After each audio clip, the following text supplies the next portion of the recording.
Obviously you probably saw a surge of interest as Google announced the depreciation of the third-party cookie, but then they sort of kicked that can another year down the road.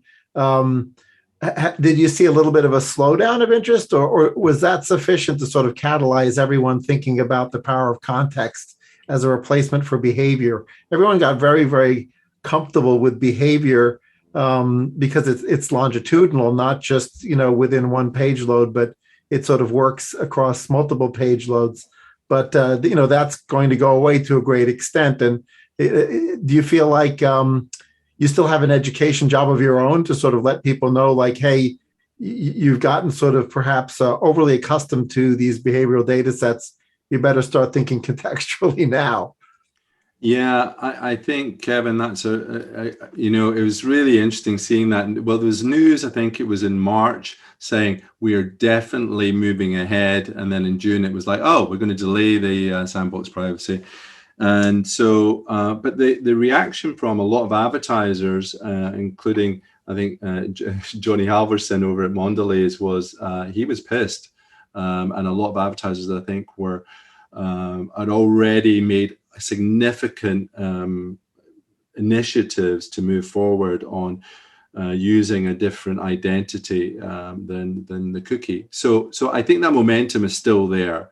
I think media buyers at the sharp end may just want to stay with using cookies for as long as possible. But as we know, Firefox, you can't use cookies. With Safari, you can't. With Brave browser.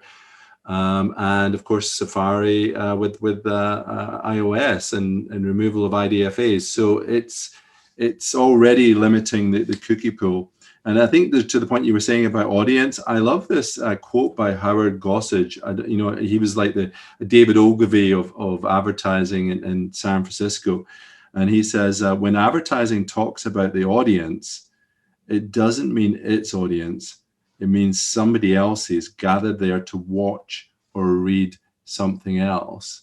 And I think we got so, we got so used to chasing cookies and profiles that we perhaps forgot about the creativity in brands and strategically thinking about placing a brand in the right environment. And so I'm hoping, and I think we're seeing with some of the companies we're speaking to, that there's more of an emphasis on some of that kind of creative thinking again about strategic media planning and buying. And so that's broadly, what we're seeing.